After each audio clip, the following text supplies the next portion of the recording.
نے इस बारे अभी वजाहतन बात की और जो आपने सवाल किया इसी पे मैंने अपने स्पीच में यहाँ पे बात की। एक पैटर्न आप देखिए, कभी लो स्टैंडर्ड सब स्टैंडर्ड पेस्टिसाइड बेच के, कभी बाहर की मंडियों में मुल्क से बाहर सेब सस्ती कीमतों पे इंपोर्ट करके और कभी हमारे रास्ते बंद करके, ये फ्रूट इकॉनमी, हॉर्टिकल्चर इकॉनमी जो हमारी 70% से भी ज़्यादा है बड़ी ये है कंट्रीब्यूटर है जीडीपी में, उसके साथ एक लड़ाई चल रही है।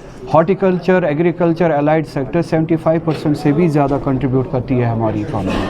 टूरिज़म से भी ज़्यादा इकॉनमी, 7 गुना ज़्यादा कंट्रीब्यूशन जो है वो हॉर्टिकल्चर का होता है।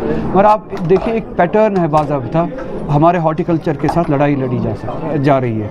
एक सवाल है कि अगर आज भी इतना हल्ला होने के बावजूद भी, जब आज श्रीनगर जम्मू हाईवे को ओपन किया गया, आज भी जम्मू से ट्रैफिक को आने की इजाज़त दी गई, मगर हमारे जो ट्रक्स हैं जो फंसी हुए हैं उनको श्रीनगर से जम्मू जाने की इजाज़त नहीं दी गई।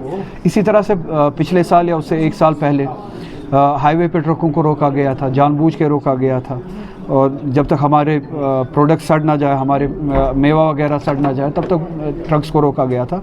एक पैटर्न नज़र आता है कि हमारी इकॉनमी के साथ लड़ाई लड़ी जाती है, तो उसी की कड़ी जो है आज भी आप देख रहे हैं। मगर यहाँ पे कल जो कोशिश की गई थी, एडमिनिस्ट्रेशन के साथ बात उठाई गई थी, एसोसिएशन ने, शबीर साहब ने जो लोकल ऑनरेबल एमएलए है, जो फ्रूट ग्रोवर्स एसोसिएशन है, इन्होंने जो कोशिश की थी, कहीं पे इन्होंने बात सुनी है और मुगल रोड के ज़रिए आज ट्रक्स को जाने की इजाज़त दी गई है शोपियां से। मुझे उम्मीद है कि इसी तरह से श्रीनगर जम्मू नेशनल हाईवे पे भी ट्रक्स को जाने की जल्द से जल्द इजाज़त दी जाए और हमारा मेवा जो है वो मंडी में। अब सीएम से ही वो पूछे, मुझे नहीं पता। सीएम का पीएसए लगाया दिया जा रहा है एमएलए होके, तो कौन सेफ है? अगर एमएलए पे पीएसए लगाया दिया जा रहा है तो आम लोग कहाँ जाएंगे? मैंने यही बात कही कि कोई सेफ नहीं है। एमएलए हो, एमपी हो, आम कश्मीरी हो, जो भी जम्मू कश्मीर का बाशिंदा है और अपने हक के लिए बात करता है, वो सेफ नहीं है।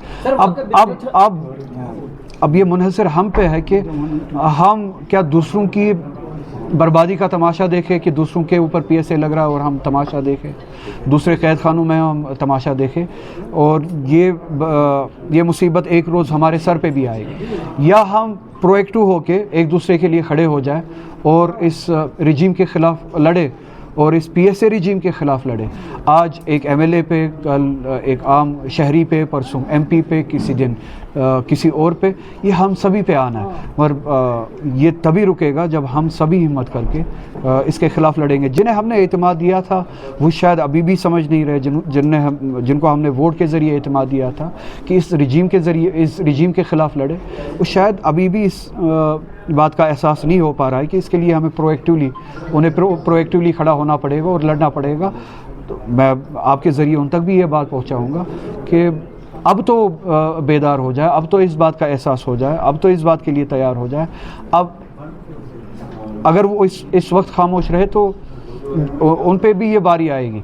अगर वो ना हुए तो हम सभी को इसके लिए खड़ा होना पड़ेगा। जो प्रॉपर्टी होगी वो डिस्प्यूटेड है, यानी उस पर किसी का हक नहीं होगा। दूसरा ये सवाल कि जो एम्बलम जो है तोड़ा गया दरगाह हजरतबल में, उसमें कई सारे एफआईआर भी लगे हैं, आपकी रिएक्शन क्या है? सुप्रीम कोर्ट और हमारे अदलिया से, जुडिशरी से इन जनरल यही गुजारिश है कि